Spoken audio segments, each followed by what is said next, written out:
Hey everyone. All right, so this is my first tournament game in probably over 2 months. Um but I need to prepare for Vegas. And this is my first game ever playing D4 as white in a tournament game. I just started learning some of these lines. So yeah, this was my first time testing it out and it turned out pretty well. So I went D4, D5. So I played Queen's Gambit. And he goes C6, which I'll look up, but I believe this is called the Slav. I know very little about D4, like this much. I know, yeah, the fact that I'm not even sure that this is the Slav shows you how little I've actually studied this, but it's okay. I played E6, E3, which is not the most common move, but it is a move. Like it's listed. It's like the fourth most common. There's still like over 1,000 games in the database where people played E3, plenty of Grandmaster games, so it's okay. I'd have to look in my book and see what the best move according to the book that I'm reading, which I will put in the comments the name of the book that I'm reading.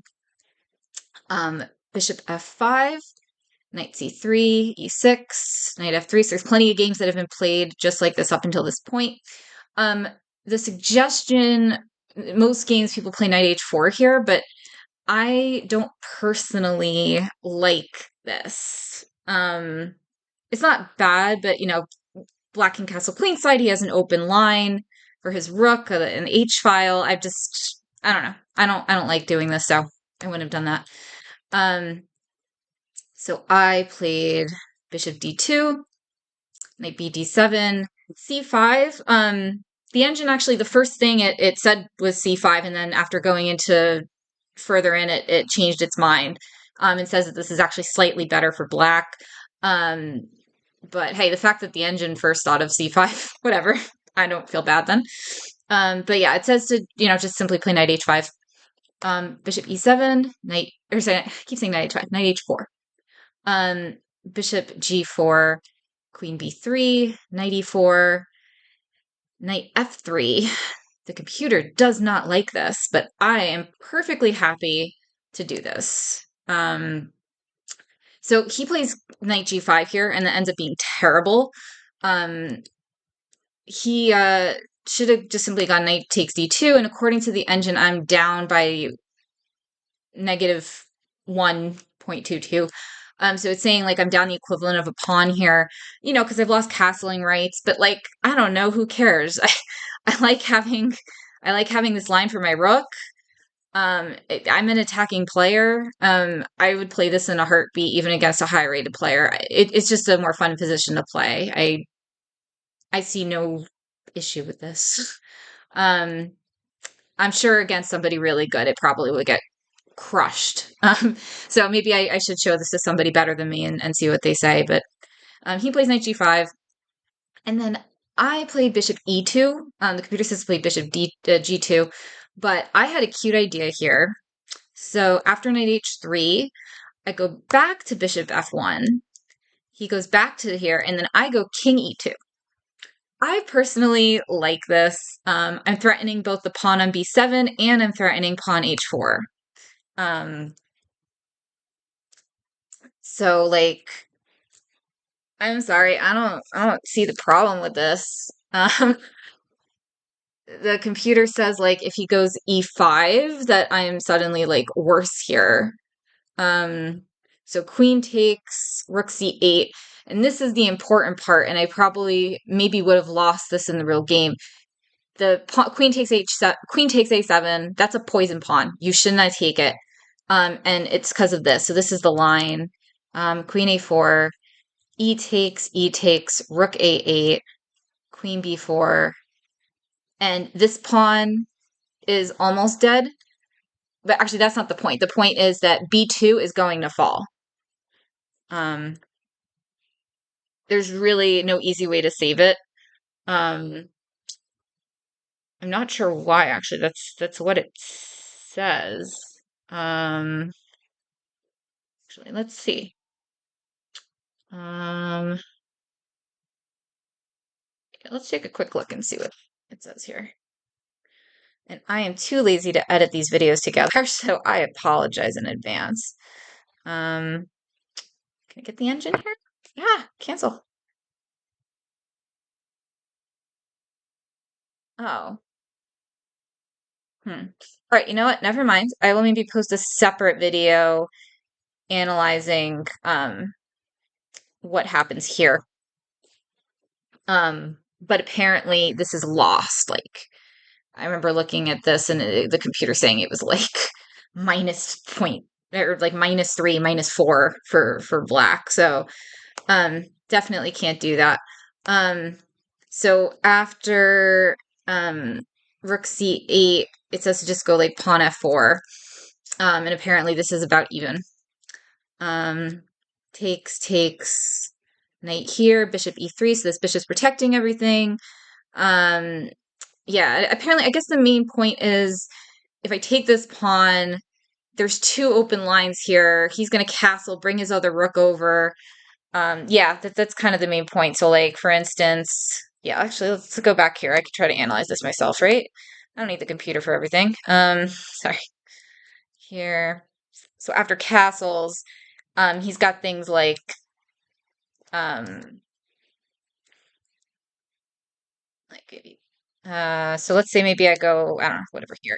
He's got this coming in, um, maybe this and then this. Like, the point is, like, it's better actually with the pawn here, because he doesn't have, yeah, it's like both of these pawns are dead once that pawn's gone.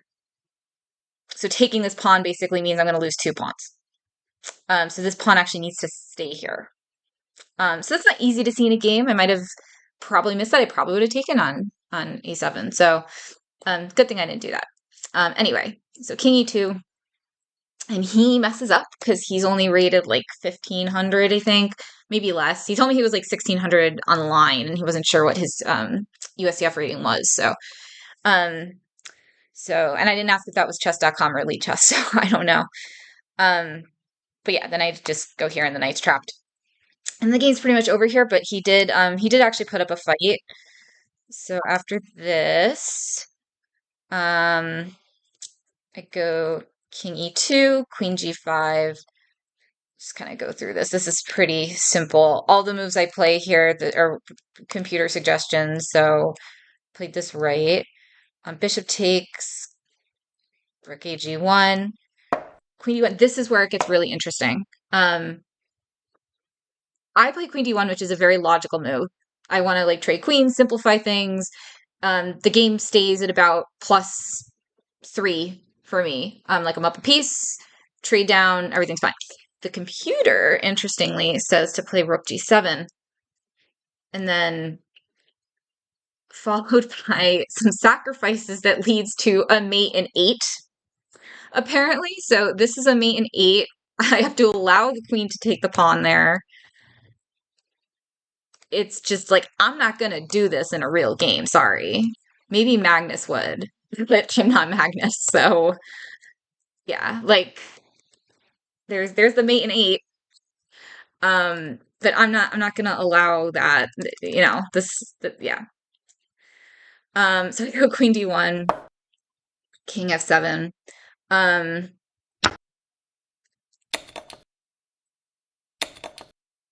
Luckily he played king f7. I'm like up by even more. If he had played e4, the game stays at about a +3. Like, and I just kind of, this was what I was planning on doing.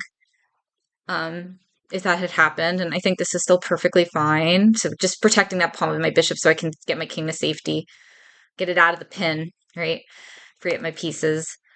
King d2 takes.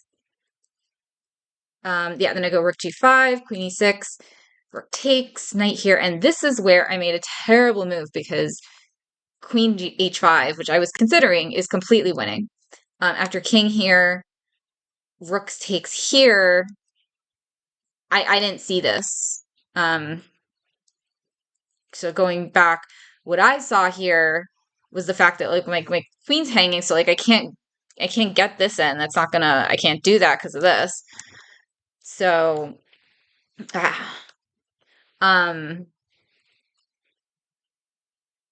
but and there's not really much of a follow-up here except doing this, which I just I didn't see this. So again, I played a logical move, just simply going rook e1, and it just trades down all the pieces. I completely forgot though that he could go queen takes the rook. So I thought I was threatening, this on the next move.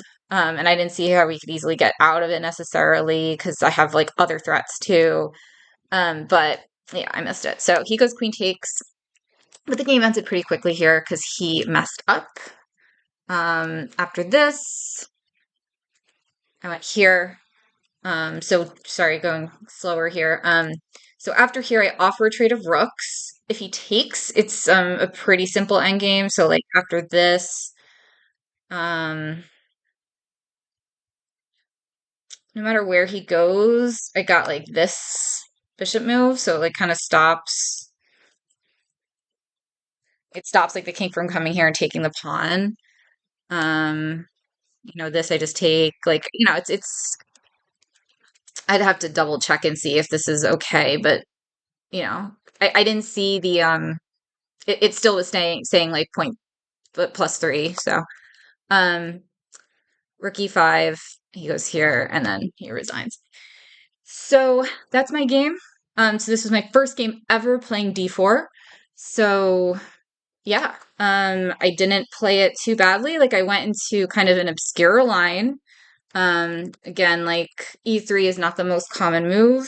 And again, in the comments, I'll the book that I am currently reading. Where is it? Yeah, this is the book I'm currently reading. Um, Fundamentals of Chess Openings.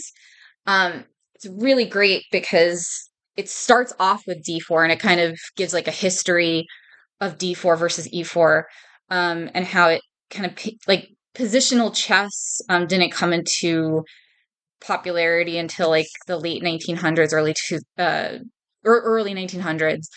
And just it's super interesting to kind of read an opening book that starts with d4, and barely has anything on e4. I think it's like the last like I don't know last 100 pages, and it's like a 400-page book. So okay, so that is it. I will see you next week after I play my next game.